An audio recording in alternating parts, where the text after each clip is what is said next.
जीव अपने मन को स्थिर करके सुनो।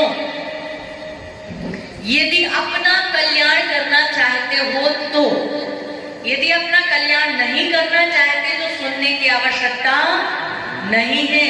लेकिन यदि आप अपना कल्याण करना चाहते हो तो मैं जो कह रहा हूं उसे ध्यान से, एक सुना जाता है विजय भैया कान से और एक सुना जाता है ध्यान से।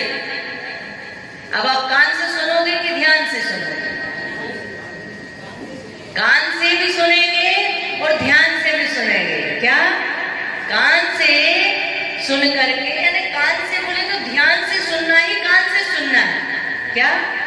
यदि आप ध्यान से सुनोगे तो कान अपने आप उसमें समाहित हो जाएगा। तुम किससे सुनेंगे? ध्यान से। पंडित दौलतराम जी कह रहे ध्यान से सुनो, जिस कथा को मैं कहूंगा उसको सुनो। कह रहे हैं मोह महामद पियो अनादि, मोह रूपी मदरा का पान करके यह जीव कहां कब से भटक रहा है? अनादि, अनादिकाल से यह जीव मोह रूपी मदरा का पान करके संसार में भ्रमण कर रहा है। भूल आपको भरमत भादी, और अपने स्वरूप को क्या कर लिया इसने? भुला लिया है। अपने स्वरूप को भूल गया है। किसी से कहो कि घर छोड़ दो तो कहते हैं मेरा परिवार है,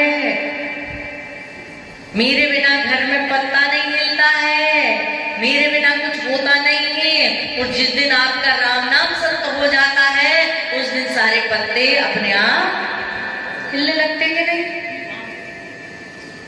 हम तो उस बैल की तरह हैं जो इतनी सी 100 बोरी मतलब 10 बोरी अनाज तोप करके अपने सिर पे तोप करके, पीठ पे कंधे पे तोप करके चल देता है। लेकिन एक इतनी सी खूंटी लगा दी जाती है और इतनी सी रस्सी बांध दी जाती है और वो बैल समझता है कि मैं बंध गया। किससे बंध गया? खूंटी से बंध गया। ऐसे हम भी अपनी अपनी खूंटियों से बंधे हुए हैं, जबकि हमारी आत्मा में इतनी शक्ति है कि हम उस खूंटी को एक क्षण में, एक पल में उसे उखाड़ करके फेंक सकते हैं। लेकिन हमने मान्यता बना ली है कि मैं उससे किससे बना हूं? मैं दुकान से बना हूं, मैं मकान से बना हूं, मैं बीवी से बना हूं, मैं बच्चे से बना हूं, और जिंदगी बंधे बंधे में निकल जाती है। अभी कोरोना आया था, लॉकडाउन हो गया, 6 महीना दुकानें बंद, फिर भी हमारा पेट भरा कि नहीं भरा? सब लोग जीवित हैं कि नहीं?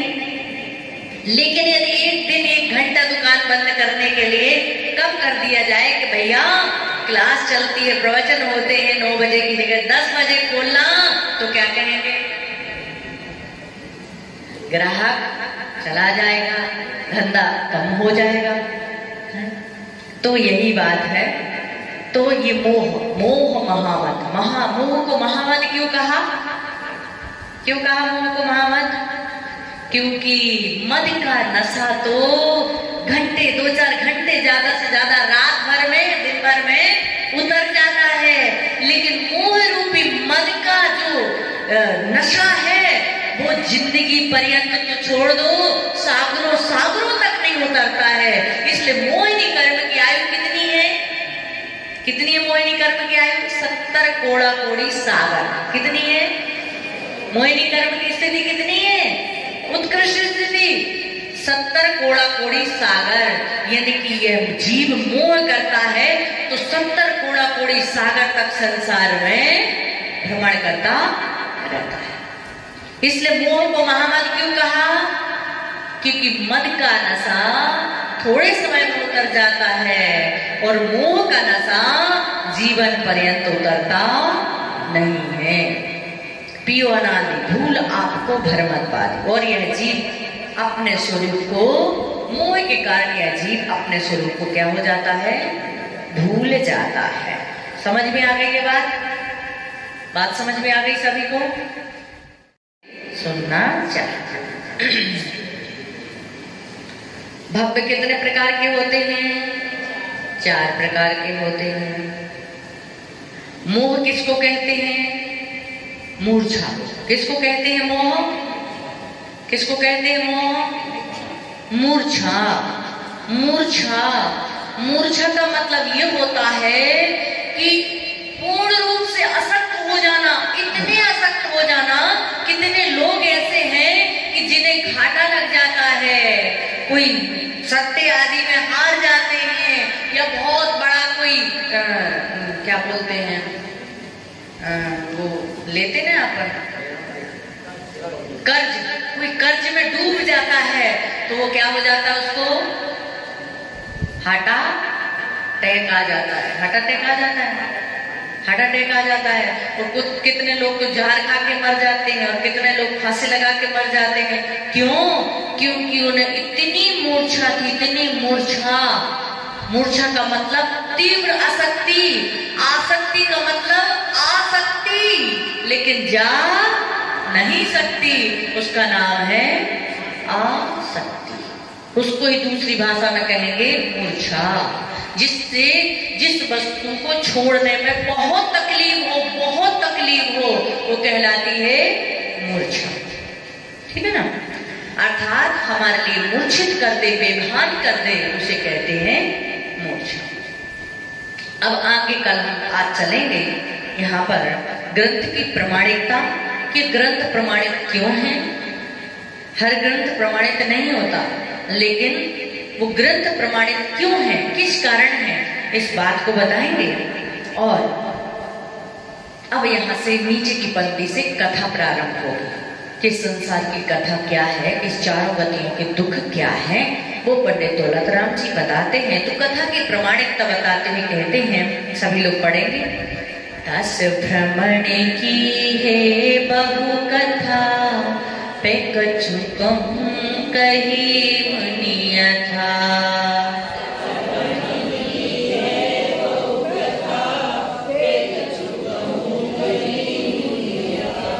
काली अनंत निगोद मझार, बीत्यो एक इंद्रिय तन धार।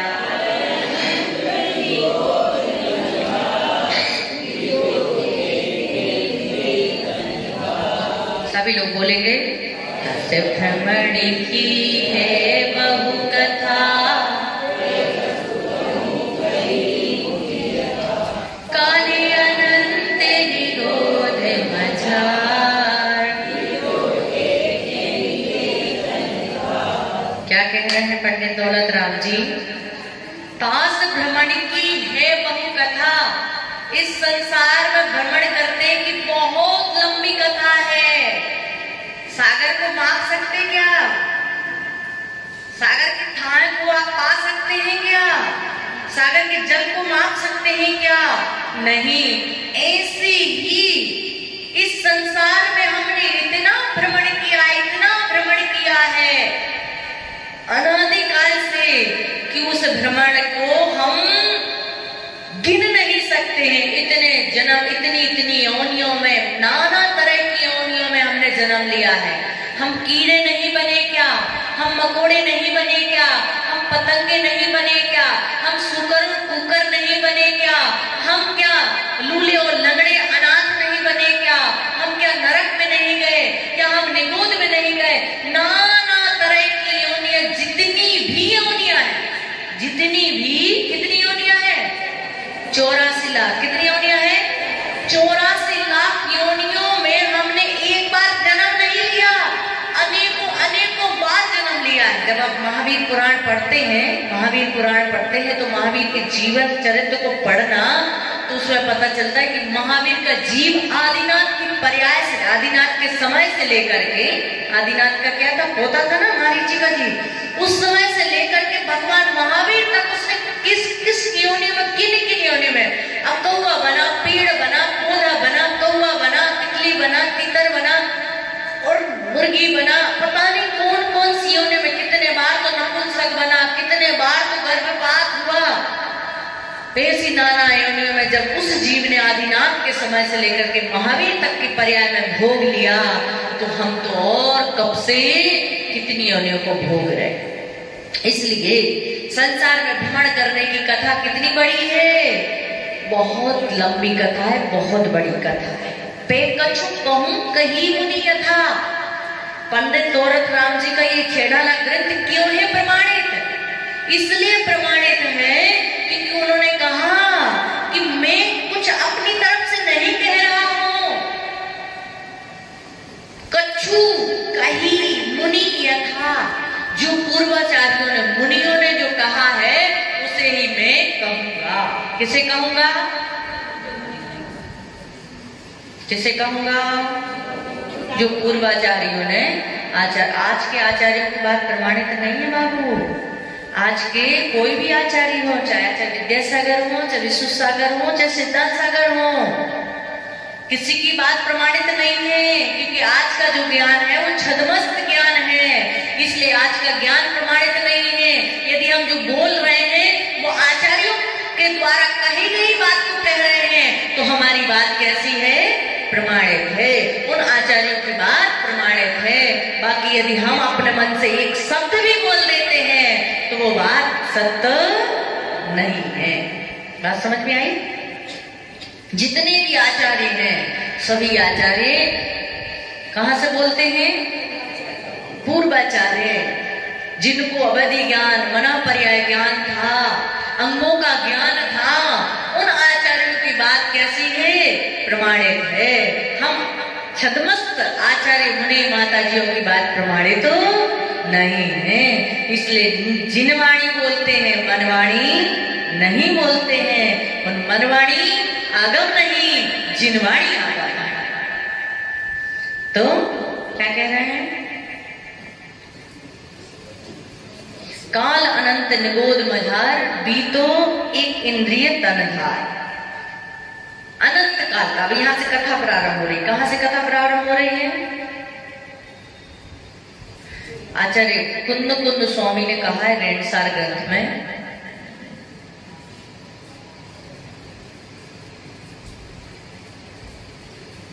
पुप्पम जिणे ही भड़ियम, पुप्पम जिणे ही भड़ियम, गण धरे ही वित्थरियम, पुप्पाए कमज्जम, तम बोलई जोहू सत्दिट्ठी। वही सम्यक दृष्टि है जो पुप्पम जिणे ही भड़ियम, जिन्हें देव ने जो कहा है, गण धरे ही वित्थरियम, जो गणधर देव ने विस्तार किया है, उसको प्रसारित किया है, और पुप्पाए कमज्जम पूर्वाचार्यों की परंपरा में आया है। इस आचार्य ने कहा, उस आचार्य के आधार से दूसरे आचार्य ने कहा, दूसरे आचार्य के आधार से तीसरे आचार्य ने कहा। उनकी परंपरा में जो आया है, जो बोलाई सोहू सदृष्टि, वही सम्यक दृष्टि के द्वारा कहा गया प्रमाणित है, वही सत्य है। तो यहाँ पे कह रहे काल अनंत निगोद मझार, अनंत काल तक इस जीव ने समय कहां पर व्यतीत किया? निगोद पर्याय में व्यतीत किया। कैसा व्यतीत किया? 5 इंद्रिय बन के कि 4 इंद्रिय बन के?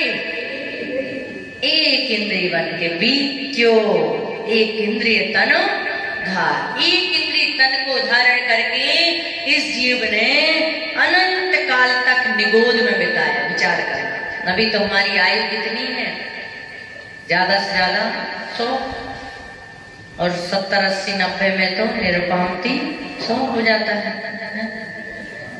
लेकिन निगोद में तो इस जीव ने कितना समय व्यतीत किया? अनंत काल। ये काल, कितने काल बीत गए? उत्सर्पणी और अवसर्पणी जैसे 6 काल कितने बार बीत गए? अनंत काल। अनंत काल मतलब उत्सर्पणी भी अनंत, अवसर्पणी भी अनंत। इतने काल तक इस जीव ने कहां पर व्यतीत किया? निगोद पर्याय में व्यतीत किया। और कैसे? 1 इंद्रिय बन करके, 1 इंद्रिय तन को धारण करके जीव ने समय व्यतीत किया। निगोद के कितने भेद हैं? 2। कितने भेद है निगोद के? 2। कौन कौन से? नित्य निगोद और इतर निगोद। लिख लीजिए, नित्य निगोद किसे कहते हैं और इतर निगोद किसे कहते हैं? नित्य निगोद उसे कहते हैं जो जीव अनादिकाल से निगोद में है, जो जीव अनादिकाल से निगोद में है, लेकिन भविष्य में कभी निगोद से बाहर निकलेगा, निकल सकता है। सभी निकले ऐसी कोई गारंटी नहीं है, क्योंकि दूराति दूर भक्त कभी निगोद से बाहर नहीं आएगा। इसलिए नित्य निगोद उसे कहते हैं जो अनादिकाल से जो जीव निगोद में है, लेकिन भविष्य में कभी वो निकल सकता है। वो कौन सा निगोदिया जीव है? नित्य निगोदिया जीव। इतर निगोदिया जीव कौन है? कौन है इतर निगोदिया जीव? जो निगोद से, नित्य निगोद से बाहर निकला। कौन से निगोद से निकला? नित्य निगोद से बाहर निकला और फिर जाकर के दूसरे निगोद में चला गया। वो कौन सा निगोदिया है? इतर निगोदिया जी। यानी कि निगोद से निकल करके यत्र तत्र जन्म लेकर के पुनः निगोद में जन्म ले लिया। वो कौन सा हो गया? इतर। इतर इतर इतर इतर इतर, जिधर जिधर उसने क्या कर लिया? जन्म ले लिया। यत्र तत्र, कहीं पर भी फिर जन्म लिया, निगोद से निकला, इधर इधर जन्म लिया और फिर ऐसा कुछ कर्म किया कि फिर से जाकर के कहाँ चला गया? निगोद में चला गया। वो कौन से निगोद में गया? उसका नाम हो गया इतर निगोद। समझ में आ गई बात? चुप। हाँ, माइक ना बीच बीच में सीटी मारने लगता है। ये हमारे सुबोध भैया है ना, एक दिन ये बर्तन की दुकान में पहुंचे और इन्होंने बर्तन खरीदे और उसमें कुकर भी खरीदा। उसने कुकर की विशेषता बताई कि ऐसा ऐसा कुकर होता है, इसमें फटाफट सब बन जाता है। इन्होंने खरीद लिया और जैसे घर लेकर के आए, 2-4 दिन बाद दुकान पे फिर वापस पहुंचे कुकर लेके। बोले वापस कर लो। बोले क्यों? बोले बहुत बड़ी प्रॉब्लम है इसमें। अरे बोले क्या प्रॉब्लम है? बोले प्रॉब्लम ये है कि हमारे घर में जवान लड़की और ये सीटी मारता है। ऐसी प्रॉब्लम हो जाती है कई बार। तो चलते हैं अपन कहाँ? निगोद। कितने होते हैं निगोद? कौन कौन से हैं? नित्य निगोद और इतर। नित्य निगोद किसे कहते हैं?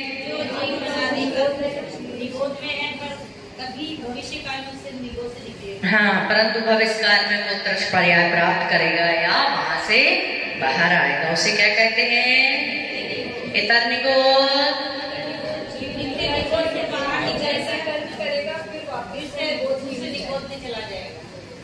आप लोग सबको पता है ना, समझ में आ गया ना? निगोद से निकला। अरे इतने ज्ञानी लोग हैं, लोग कहाँ लिखने की जरूरत है, सीधा आत्मा में लिखते हैं। क्यों सुबोध भैया? सही है ना? अभी पूछ लो इनको, कुछ भी पूछ लो। बताइए इसमें कितनी ढाले हैं जेंट्स लोग? कितनी ढाले हैं? 6 ढाला में 6 ढाले हैं। इसमें पहली ढाल में कितने गतियों के दुख हैं? देखो कहाँ लिखने की जरूरत है, इतना होशियार है हम। हाँ, तो ये जीव है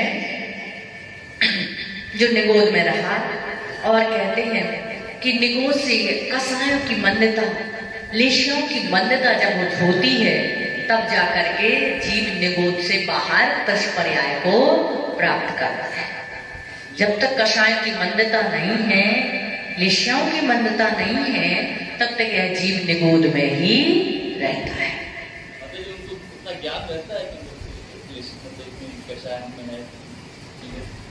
ज्ञान तो इतना नहीं रहता है, लेकिन कसाएं जो है, कोई कर्म जो उनका होता है ना, जैसे कर्म, तो कर्म के माध्यम से अपने आप सहज ही उनकी कसाएं क्या हो जाती हैं?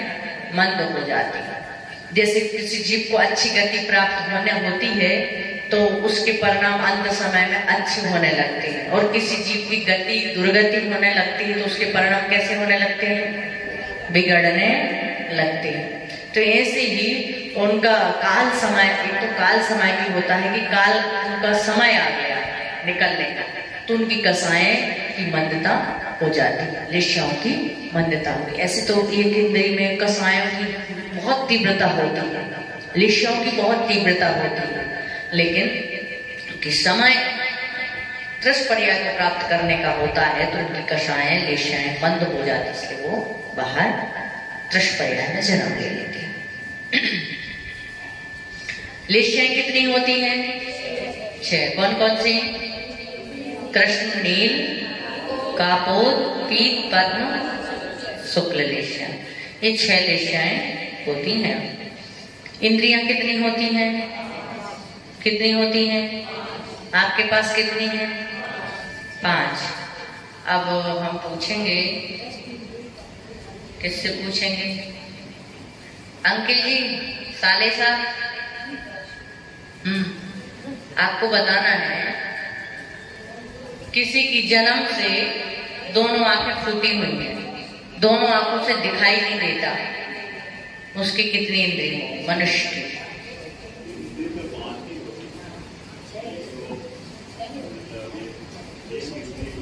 कम हो, देख नहीं पाएगा, लेकिन इंद्री तो 5। बैठ जाओ विजय भैया। 5 इंद्री होगी। किसी की दोनों आंखें बचपन से ही नहीं है, जन्म से ही नहीं है, और किसी कोई व्यक्ति आंखें हैं लेकिन किसी के कान में बिल्कुल नहीं सुनाई देता है, लेकिन वो मनुष्य, वो कितनी इंद्रिय होगा? 5 होगा। चलो बैठ जाओ। अब आप लोगों से पूछेंगे कि मरे हुए घोड़े की कितनी इंद्रियां होंगी? मरे हुए घोड़े की कितनी इंद्रियां? बोलिए ममता भाभी, मरे हुए घोड़े की कितनी इंद्रियां होंगी? इंद्री तो 5 होंगी, भले वो मर गया है लेकिन इंद्रियां तो 5 ही होंगी। बैठ जाइए। और कौन बताएगा मरे हुए घोड़े की कितनी इंद्रियां होंगी? एक आध कम होगी कि नहीं होगी? झांझरी जी,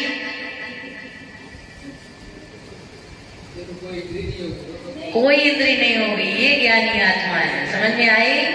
अरे जीव जब तक शरीर आत्मा है तब तक इंद्रियां हैं, जब आत्मा ही नहीं रहेगी तो इंद्रियां कहां से रहेंगी? जीव की पहचान इंद्रियों से होती है। जीव की पहचान किससे होती है? इंद्रियों से। एक इंद्री है तो वो एक इंद्री जीव है, 2 इंद्री है तो वो 2 इंद्री जीव है, 3 इंद्री है तो 3 इंद्री जीव है, 4 इंद्री है तो वो 4 इंद्री जीव है। तो जीव की पहचान किससे होती है? इंद्रियों से। तो मरे हुए घोड़े की एक भी इंद्री नहीं रहेगी। रचना तो रहेगी लेकिन इंद्रियां नहीं रहेंगी। यदि मरे हुए की हम इंद्रियां कहेंगे तो जो पुतला होगा उसमें भी हमें मानना पड़ेगा कि ये भी क्या है? जीव है। और जिसकी आंखें फूट गई,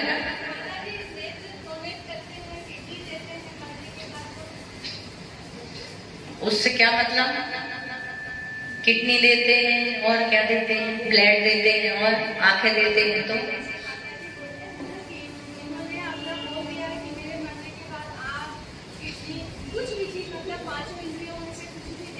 दे सकते। ठीक ठीक।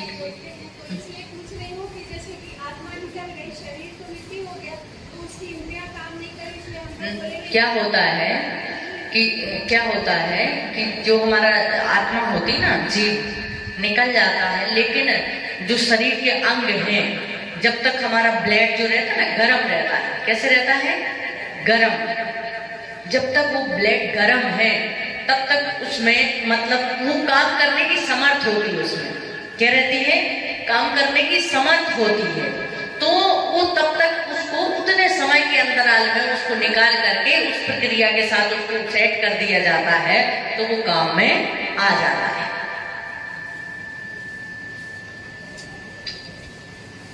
और मरने के बाद क्या? बिल्कुल लगता है कि अब जाने वाले, उसी समय वो सब निकाल लेते हैं। आपको थोड़ी बता के निकाल दे वहां अंदर जाके। ठीक है ना? तो बात यहाँ पे समझ में आ गई। मरे हुए घोड़े की एक भी इंद्री नहीं होती। वो क्या हो जाता है? मिट्टी। इंसान जब मर जाता है तो हम शमशान ले जाते हैं तो क्या बोलते हैं? मिट्टी में जा रहा है। कहाँ जा रहा है? क्योंकि अब वो मिट्टी में मिल गया, वो भी मिट्टी बन गया। इसलिए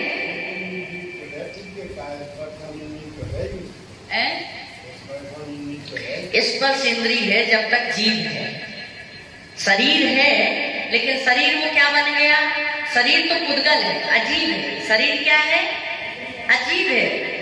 शरीर जीव नहीं है। शरीर से हम इंद्रियों की पहचान होती है, चाहे नाक हो, कान हो, आंख हो, मुंह हो, जो भी हो। इससे किसकी पहचान होती है? जीव की ही पहचान होती है, ना कि ये शरीर जीव है। शरीर तो शुरू से ही अजीब है। इसलिए स्पर्श इंद्रिय होने पर भी तो स्पर्श भी है, नाक भी है, कान भी है, आंखें भी, सारी चीजें हैं, लेकिन स्पर्श इंद्रिय काम करना बंद कर देती है। अब हिलना डुलना चलना फिरना सारी चीजें बंद कर देती है। स्पर्श इंद्रिय जीव नहीं है। शरीर जो है, शरीर स्पर्श इंद्रिय है। क्या है? इस शरीर स्पर्श इंद्रिय है। तो ये शरीर जब स्पर्श इंद्रिय है तो ये आत्मा नहीं है, इंद्रिय है। और इंद्रिय जीव जब तक होता है तब तक इंद्रियां काम करती है। स्पर्श इंद्रिय भी तभी काम करेगी जब जीव होगा। रसना इंद्रिय भी तभी काम करेगी जब जीव होगा। घ्राण इंद्रिय भी तभी काम करेगी जब जीव आत्मा होगी। और कर्ण इंद्रिय भी, चक्षु इंद्रिय भी तभी काम करेगी जब जीव होगा। जीव निकल जाता है तो शरीर अजीब हो जाता है। क्या हो जाता है? शरीर अजीब हो जाता है, उसमें कुछ भी शेष रहता नहीं। ठीक है, समझ में आ गई बात? अच्छा, रस स्पर्श इंद्रिय किसे कहते हैं? जिसमें क्या होता है? हल्का भारी, ठंडा गरम, रूखा चिकना, कड़ा नरम, जिसके माध्यम से ज्ञान होता है उसे क्या कहते हैं? ये पहले भाग की बातें हैं। उसे क्या कहते हैं? स्पर्श इंद्रिय। रसना इंद्रिय किसे कहते हैं? खट्टा मीठा, कड़वा कसायला, चरपरा का ज्ञान होता है उसे क्या कहते हैं? घ्राण इंद्रिय किसे कहते हैं? जिससे सुगंध और दुर्गंध का ज्ञान होता है उसे क्या कहते हैं? घ्राण इंद्रिय कहते हैं। चक्षु इंद्रिय किसे कहते हैं? जिससे वर्णों का ज्ञान होता है, काला, नीला, पीला, हरा, सफेद आदि वर्णों का ज्ञान होता है उसे क्या कहते हैं? चक्षु इंद्रिय। घ्राण नहीं, चक्षु इंद्रिय। सुगंध और दुर्गंध का ज्ञान होता है वो क्या है? घ्राण इंद्रिय। चक्षु इंद्रिय जिससे वर्णों का ज्ञान होता है उसे चक्षु इंद्रिय कहते हैं। और कर्ण इंद्रिय किसे कहते हैं? जिससे शब्दों का, सुरों का ज्ञान होता है। कौन कौन से होते हैं सुर? सा रे गा पा धा नी, बस नी। 7 स्वर होते हैं। कितने होते हैं? 7 स्वरों का जिससे ज्ञान होता है वो कौन सी इंद्रिय है? कर्ण इंद्रिय। इस प्रकार से हमने, इस जीव ने एक इंद्रिय तन को धारण करके इस निगोद पर्याय में अनंत काल तक व्यतीत किया। निगोद कहाँ पे है? निगोद कहाँ है? 7 में न रख के नीचे, उसको कहते कलकल भूमि। क्या क्या कहते उसको? कलकल भूमि। कितनी बड़ी है कलकल भूमि? 1 राजू प्रमाण। कितनी बड़ी है? 1 राजू प्रमाण की ये कलकल भूमि। 7 राजू अधोलोक है। कितने राजू है? 7 राजू। तो 6 राजू में 7 नरक है और 1 राजू में निगोद स्थान है, जहां पर निगोदिया जीवों का मूल रूप में निवास होता है। बाकी निगोदिया जीवों का सर्वलोक में, सर्वत्र लोक के ऐसा कोई सुई की नोक के बराबर भी जगह नहीं है जहां पर निगोदिया जीवों का स्थान ना। सूक्ष्म निगोदिया जीव तो सिद्ध शिला में भी होते हैं। क्या? सूक्ष्म निगोदिया जीव तो सिद्ध शिला में भी होते हैं। बादर निगोदिया जीव नहीं होते, लेकिन सूक्ष्म निगोदिया जीव सिद्ध शिला में भी होते हैं। ठीक है, बात समझ में आ गई? तो निगोद स्थान कितना बड़ा है? कितना बड़ा है? 1 राजू प्रमाण का है। उस प्रमाण को, उस जगह को हम कलकल भूमि भी कहते हैं। कौन सी भूमि कहते हैं? कलकल भूमि कहते। इस प्रकार से हमने निबोध के वर्णन को सुना। अब कल फिर हम पुनः चलेंगे। और किसी के मन में कोई जिज्ञासा प्रश्न हो तो पूछ सकता है।